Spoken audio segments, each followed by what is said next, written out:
अनु के सामने जब फाइनली आ ही चुका है कि सपने में दिखाई देने वाली औरत कोई और नहीं राजनंदिनी है, तो अनु को ये बात सबसे पहले आर्या सर को बतानी चाहिए थी। उसे इंतजार करना था आर्या सर का और ये बात उन्हें सबसे पहले बताती तो अच्छा होता, पर अनु ने ऐसा नहीं किया। यहाँ पे मानसी कमरे में आती है देखने के लिए कि अनु अचानक से क्यों डर गई है। तो यहाँ पे अनु दौड़े दौड़े उनके पास जाती है और उन्हें बताने लगती है ना, आज सपने में मैंने फिर से उस औरत को देखा। तो मानसी कहती कौन सी औरत, कौन थी वो? तो अनु कहती है ना, उसका नाम राजनंदिनी है, मैंने सुना आर्या सर उसे राजनंदिनी कह रहे थे। ये बात जानने के बाद मानसी बहुत खुश हो जाती है और कहती है अच्छा, तो राजनंदिनी इसके सपने में दिखाई देने लगी है। तो मानसी सोचती है कि इस बात का तो फ़ायदा उठाना चाहिए मुझे। तो वो कहती कि मैंने तुम्हें कहा था ना कि राजनंदिनी ना ब्रदर इन लॉ से बहुत प्यार करती थी, तुम्हें पता नहीं वो कितना प्यार करती थी, इसीलिए लगता है ना वो मरने के बाद भी तुम्हारे पीछे पड़ी हुई है, क्योंकि ब्रदर इन लॉ के साथ तुम्हें देख नहीं पा रही होगी। ये बात यहाँ पे अनु के मन में डाल देती है।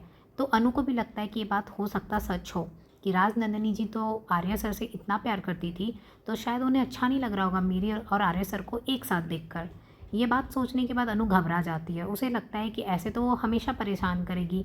मानसी कहती है कि काम करो, तुम जाओ और आराम करो, कुछ भी नहीं होगा, हम लोग हैं ना यहाँ पे, और यहाँ पे अनु को भेज देती है। उसके बाद यहाँ पे आप देखेंगे आती है मीरा। मीरा आती है तो यहाँ पे मानसी उसे गुड न्यूज़ देती है। कहती है तुम्हें पता है अनु को सपने में राजनंदिनी दिखाई दे रही है, उसने बताया, और उसे बहुत डर लगता है, उसे बुरे बुरे सपने भी आते हैं। तो मीरा कहती है तो बहुत अच्छी बात है, अगर उसे राजनंदिनी से डर लगता है, सपने में दिखाई देती है, तो हम लोग अभी और भी ज़्यादा कुछ ऐसा करेंगे जिससे उसे लगेगा कि राजनंदिनी उसके पीछे पड़ गई है और उसे परेशान कर रही है। अनु को अफसोस होगा कि उसने आर्या सर से शादी क्यों की, क्योंकि आर्या सर तो राजनंदिनी से प्यार करते थे और राजनंदिनी तो आर्या सर से बहुत प्यार करती थी। तो अनु को लगेगा कि मैंने शादी क्यों कर ली, मैं इन दोनों के बीच में आ गई, इसीलिए मुझे वो बार बार दिखाई देती है और मुझे परेशान करती है। ये बात यहाँ पे अनु को लगने लगेगा। ये दोनों यहाँ पे जानबूझकर कुछ पैरानॉर्मल एक्टिविटी करने का प्लान करेंगे। जब अनु सोने के लिए जाएगी तो बार बार यहाँ पे कुछ ना कुछ ऐसा करेंगे जिससे अनु को लगेगा राजनंदिनी का जो सोल है वो उसके आसपास भटक रहा है। फिर अनु बहुत डर जाएगी और परेशान हो जाएगी इस घर के अंदर। जब उसके साथ ये सब बार बार होगा तो वो खुद बोलेगी कि मुझे इस घर में नहीं रहना और वो ये घर छोड़कर चली जाएगी। जैसा कि हम लोगों ने सोचा था, जैसा हमने सोचा बिल्कुल वैसा ही होगा, हमें इस प्लान में ही वर्क करना चाहिए। तो मानसी और मीरा दोनों कहते हैं हाँ ये तो बहुत अच्छी बात है, हमें यही काम शुरू कर देते हैं। ब्रदर इन लॉ जब तक वापस लौटेंगे ना, उससे पहले ही हम लोग अनु को इतना डरा देंगे कि अनु डर जाएगी और उसके बाद वो सोच लेगी कि उसे इस घर में नहीं रहना है, क्योंकि इस घर में अभी भी राजनंदिनी का भूत घूम रहा है। तो यहाँ पे देखेंगे कि अनु सोने के लिए चली जाती है। फिर उसे आर्या सर की याद आने लगती है, सोचती है कि मैं आर्या सर से बात करती हूँ और पूछती हूँ कि वो कब आ रहा है। तब अनु यहाँ पे कॉल लगाती है आर्या सर को और पूछती है कि आप कब वापस आ रहे हैं। तो वो कहते बस मैं निकल चुका हूँ, बहुत जल्द मैं वापस आ जाऊँगा।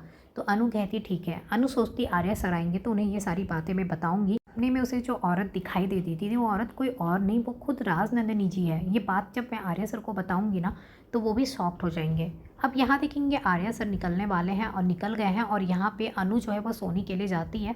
तो दोनों मिलकर यहाँ पे फिर से कोई पैरानॉर्मल एक्टिविटी करना शुरू कर देती है और इसकी वजह से अनु को बहुत ज़्यादा डर लगने लगता है कि ये क्या हो रहा है। और फिर देखेंगे जब आर्या सर वापस लौट जाएंगे यहाँ पे, तो अनु यहाँ पे घबरा जाएगी और आर्या सर को पकड़ के हक कर लेगी और आर्या सर को बताएगी कि उसके साथ क्या कुछ हुआ जब वो नहीं थे, वो कितना ज़्यादा डर गई, उसे राजनंदिनी जी दिखाई दी थी। और बताएगी कि जो मुझे लड़की औरत बार बार सपने में दिखाई देती है ना, मैंने बोला था ना वो कौन है, आज मुझे पता चल गया वो राजनंदिनी है, क्योंकि खुद सपने में आपने उसे राजनंदिनी कहा। ये बात सुनकर आर्या सर का होश उड़ जाएगा। उन्हें यकीन नहीं आएगा कि राजनंदिनी अनु के सपने में आ रही है। वो समझाने की कोशिश करेंगे और कहेंगे तुम्हारा वहम है, ऐसा नहीं हो सकता, वो सपने में कैसे आ सकती है तुम्हारी। और आर्या सर उसकी बात को नहीं मानेंगे।